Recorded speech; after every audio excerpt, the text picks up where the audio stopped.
जय हिंद। After a long break, now I am in front of you. और ये जो आज का वीडियो है, ये उन जवानों के लिए है जो जवान एसीसी, एससीओ या पीसीएसएल एंट्री की तैयारी कर रहे हैं। देखो, कई बार जवानों का कॉल आता है या मैं इंटरेक्ट करता हूँ, तो उनकी सबसे बड़ी एक ही प्रॉब्लम रहती है कि सर, हम 2 बार कॉन्फ्रेंस आउट हो गए, 3 बार कॉन्फ्रेंस आउट हो गए। या फिर कुछ जवान हैं जो अप्लाई करना चाहते हैं, लेकिन they don't aware about the process and which type of eligibility should be.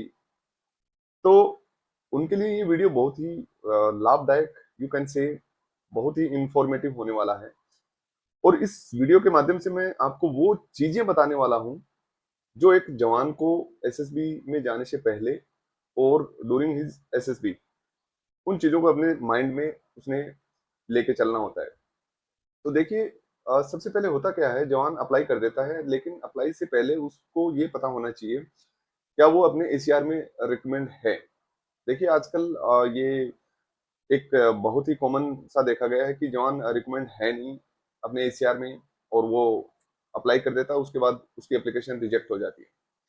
तो सबसे पहले, अगर आप अपीयर होना चाहते हैं, तो आप जो भी आपकी कंसर्न अथॉरिटी है उससे मिलिए, उनको बताइए कि मैं सर इसके लिए अपीयर होना चाहते हैं, एससीसी, एससीओ, पीसीएसएल। तो उनको आप बताइए कि ये मेरा फ्यूचर प्लान है sir, for next year I will apply for that. तो definitely they will help you, और वो आपको गाइड भी करेंगे। तो ये सबसे पहला स्टेप है इनिशियल स्टेज में, जब आप अप्लाई करते हैं। और देखिए, हो क्या रहा है, जवान इस अपॉर्चुनिटी को ग्रेब नहीं कर पा रहा। मैं कह रहा हूँ, ये बहुत ही सेना का, आप कह सकते हैं, कि आपके लिए बहुत ही बड़ा अवार्ड है, जिसको आप अचीव नहीं कर पा रहे हैं या आप अचीव ही नहीं करना चाहते। तो देखिए, आपको इसके लिए अप्लाई करना चाहिए। और जब आप इसके लिए अप्लाई करते हैं, तो ये not for a competitive exam, ये आपकी पर्सनैलिटी को अलग ही लेवल पे लेके जाता है। और सबसे बड़ा एक इशू आ रहा है जवानों को, सर मेरे को तो इंग्लिश नहीं आती, या मैं इंग्लिश में कमजोर हूँ। देखिए, आप कमजोर हर चीज में थे, सेना ने आपको ट्रेन किया, आपको एक सोल्जर बनाया, उसके बाद आप फायर से लेके आज आप केपेबल है हर चीज करने के लिए। तो वो चीजें आपने सीखी हैं। तो देखो, learning is a process and you have to go through that. तो आपको उसकी प्रिपरेशन करनी है, और डेफिनेटली आप कर भी लेंगे। बट हो क्या रहा है, मैंने कई जवान देखे हैं जो एसीसी, एससीओ के पूरे चांस ले लेते हैं, और जाकर पीसीएसएल में वो लास्ट में रिकमेंड हो रहे हैं, या एससीओ में लास्ट में रिकमेंड हो रहे हैं। तो फिर वो यही बोलते हैं कि सर, मैं जो पहले था वही आज हूँ, आज मैं कैसे रिकमेंड हो गया। तो देखिए, इस पीरियड के दौरान आपने खुद को उसके लिए तैयार किया है, और जब एसएसबी को लगा now you are fit for holding this rank, तब वो आपको जाके रिकमेंड कर रहे हैं। तो फिर सर, इसकी प्रिपरेशन कैसे करें। देखो, आपने अप्लाई कर दिया, प्लान इज क्लियर।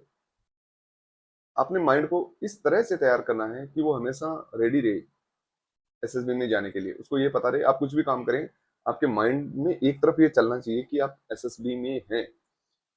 एसएसबी में होता क्या है, बंदा पहुंच जाता है, फिजिकली प्रेजेंट रहता है, मेंटली एब्सेंट रहता है, और वहीं पे वो गलती करता है। उस 5 दिन के प्रोसेस में आपको खुद को वहां पर प्रेजेंट रखना है, और हमेशा अपने दिमाग को कमांड देते रहना है कि आपको ऑब्जर्व किया जा रहा है।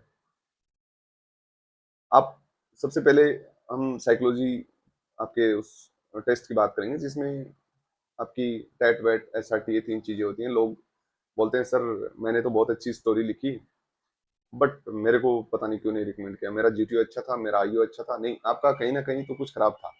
पहले तो एक्सेप्ट इट।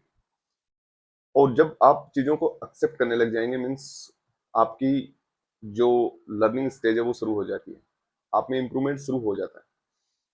तो फॉर साइकोलॉजी आप क्या करें, देखिए, इसका एक बहुत ही अच्छा, मैं आपको वो बताता हूँ तरीका। होता क्या है, आप एक जवान हैं, आपने सर्विस की है, during service you serve a different location and you have different type of memories.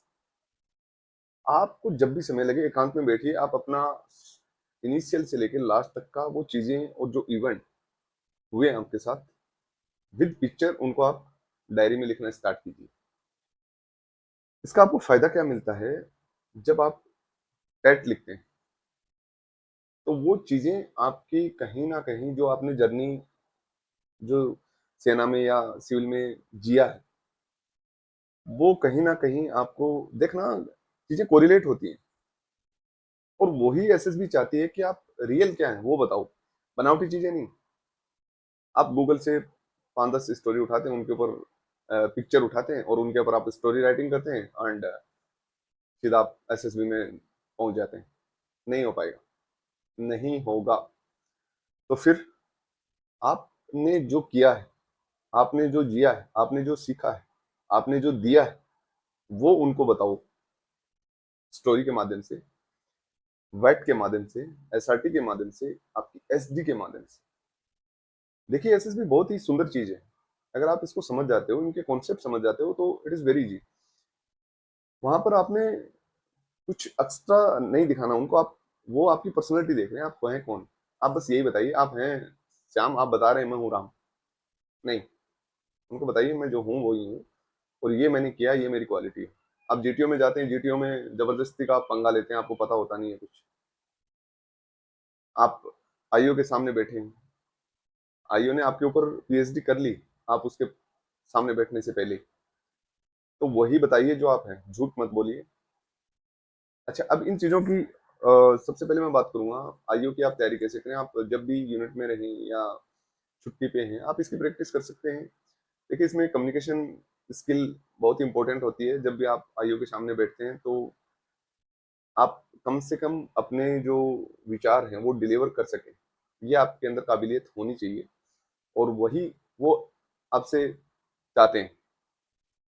तो आप मिरर के सामने प्रैक्टिस कीजिए, आप सीनियर्स को बोलिए, उनसे रिक्वेस्ट कीजिए कि सर आप मेरा इंटरव्यू कंडक्ट कीजिए।